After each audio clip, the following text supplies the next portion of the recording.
আসসালামু আলাইকুম সবাইকে। আমি এখন দুর্নীতি দমন কমিশন দুদক কোর্ট পরিদর্শক নিয়োগ পরীক্ষা প্রশ্নের সমাধান, যেটা 2022 সালে অনুষ্ঠিত হয়েছিল, সেটার উত্তরগুলো বলে দেওয়ার চেষ্টা করব ইনশাআল্লাহ। এখানে 1 নম্বর প্রশ্নে আছে, মুজিব, লেনিন, ইন্দিরা কাব্যগ্রন্থের লেখককে? গ. নির্মলেন্দু গুণ। ক. নির্মলেন্দু গুণ। এরপর 2 নম্বরে আছে, কাজী নজরুল ইসলামের প্রথম প্রকাশিত কবিতার নাম কি? কাজী নজরুল ইসলামের প্রথম প্রকাশিত কবিতার নাম হলো মুক্তি। এরপর 3 নম্বরে আছে, বাংলা কবিতায় আধুনিকতার প্রবর্তক কে?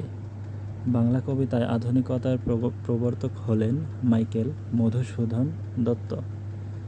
বাংলা কবিতায় আধুনিকতার ছোঁয়া প্রদান করেন মাইকেল মধুসূদন দত্ত। 4 নম্বর প্রশ্নে আছে, লাল সালু উপন্যাসের চরিত্র নয় কোনটি? মাজেদা। কারণ আমরা জানি যে ভণ্ড পীর মজিদ সাহেব এর স্ত্রী জামিলা থাকে, কিন্তু মাজেদার বিষয়ে কোনো তথ্য আমরা লাল সালু উপন্যাসে পাই না। এরপর 5 নম্বর প্রশ্ন যদি আমরা দেখি, 5 নম্বর প্রশ্নের এখানে দেওয়া আছে, পিশাচ থেকে পিচাস এরূপ পরিবর্তনকে কি বলে? ধ্বনি বিপর্যয়। রবীন্দ্র এর সঠিক সন্ধি বিচ্ছেদ কোনটি? রবিযোগ ইন্দ্র রবীন্দ্র। রবিযোগ ইন্দ্র রবীন্দ্র। এরপর 7 নম্বরে আছে,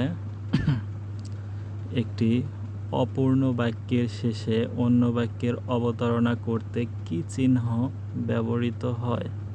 কোলন চিহ্ন। একটি অপূর্ণ বাক্যের শেষে অন্য বাক্যের অবতারণা করতে কোলন চিহ্ন ব্যবহৃত হয়। মৌমাছি কোন সমাস? মৌমাছি হলো কর্মধারয় সমাস। মৌমাছি কর্মধারয় সমাস। 9 নম্বরে আছে, জানালা শব্দটি যে ভাষা থেকে আগত? জানালা শব্দটি পর্তুগিজ ভাষা থেকে এসেছে। এরপর 10 নম্বরে আছে, চর্যাপদ এর আদি পদরচয়িতা কে?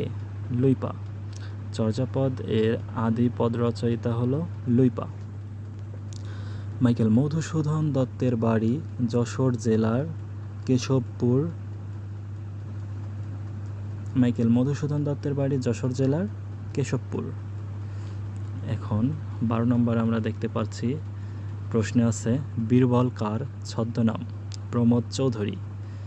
বীরবল হলো প্রমোদ চৌধুরীর ছদ্মনাম। গিন্নি কোন শ্রেণীর শব্দ? অর্ধ তৎসম। গিন্নি অর্ধ তৎসম শব্দের বৈশিষ্ট্য একটা। এরপর 14 নম্বর আছে, অপমান শব্দের উপসর্গটি কোন অর্থে ব্যবহৃত হয়? বিপরীত। একাদশে বৃহস্পতি এর অর্থ কি? সৌভাগ্যের বিষয়। একাদশে বৃহস্পতি এর অর্থ সৌভাগ্যের বিষয়। নিচের কোনটি শিশুতোষ গ্রন্থ? ইতল বিতল। এরপর বাক্যের মৌলিক উপাদান কোনটি? বাক্যের মৌলিক উপাদান হলো শব্দ। এ টু জেড কথাটির কোন অর্থে ব্যবহৃত হয়? সম্পূর্ণভাবে। 19 নম্বর আছে, সন্ধি ব্যাকরণের কোন অংশে আলোচিত হয়? ধ্বনিতত্ত্ব। সন্ধি ব্যাকরণের ধ্বনিতত্ত্ব নিয়ে আলোচনা করে থাকে। এরপর কো-অপ্টেড এর পরিভাষা কোনটি? কো-অপ্টেড অর্থ সহযোজিত। সহযোজিত। 21 নম্বরে আছে, which one is correct? The river has overflowed its banks. The river has overflowed its banks. 22 নম্বর আছে, চুজ দ্য কারেক্ট সেন্টেন্স। এখানে খ নম্বরে আছে, I wish I were dead. I wish I were dead. 23 নম্বরে আছে, I don't like coffee. এটা বাতিল করা হয়েছে। 24 নম্বরে আমরা দেখতে পাচ্ছি, one fine morning is a phrase. One fine morning is a phrase. 25 নম্বরে আছে কি I must do it. I must do it এটার বাতিল করা হয়েছে। 26 নম্বরে আমরা দেখতে পাচ্ছি if you read you will learn the sentence is a complex sentence. if যুক্ত if দিয়ে যেই শব্দগুলো যেই বাক্যগুলো শুরু হবে সেইগুলো আর ম্যাক্সিমামই হবে কমপ্লেক্স সেন্টেন্সের উদাহরণ। 27 বা 27 নম্বরে আছে which one is correct? I don't care how much the car cost. I don't care how much the car cost. এরপর 28 নম্বরে আছে the opposite gender of teacher is non. Teacher means teacher. এটার opposite gender হয় না। এবার 29 নম্বরে আছে কি if you study hard you will have no trouble. এখানে বলা হয়েছে তুমি যদি অনেক ভালোভাবে লেখাপড়া করো তোমাকে কোনো ট্রাবলে পড়তে হবে না।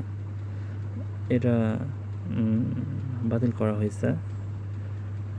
এবার 30 নম্বর আমরা দেখব when Romana dash back tonight she will come cook dinner. এখানে when Romana comes back এখানে রোমানা একটা থার্ড পারসন সিঙ্গুলার নাম্বার এই কারণে কামের সাথে এস বা ইয়েস যুক্ত হবে। তো Romana comes back tonight she will cook dinner. এরপর 31 নম্বর আমরা দেখতে পারতেছি it is high time we discussed the matter. Its বা ইট ইজ হাই টাইম এটাই সঠিক বা উপযুক্ত সময় উই ডিসকাসড দ্য ম্যাটার এই ঘটনা বা এই বিষয় সম্পর্কে আমরা আলোচনা করতে পারি।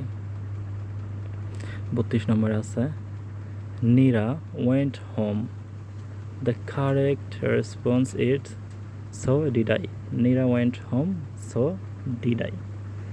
এবার 33 নম্বরে আছে he made me dash the unpleasant thing. He made me do the unpleasant thing. এবার 34 নম্বর আমরা দেখতে পাচ্ছি এখানে he is quite dash with my progress. He is quite satisfied with my progress. Technology will play a key role in shaping অর্থটা একটু hard. Technology will play a key role in shaping. 36 আছে try hard lest you would fail. এটা যদিও বাতিল করা হয়েছে।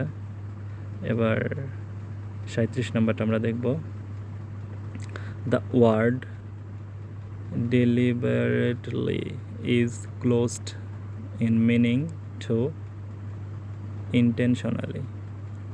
এরপর 38 বা 38 নম্বরে আছে the word exotic could best be replaced by foreign. এরপর opposite word of permanent is evanescent. Synonymous word of intermittent is irregular. Synonymous word of intermittent is irregular.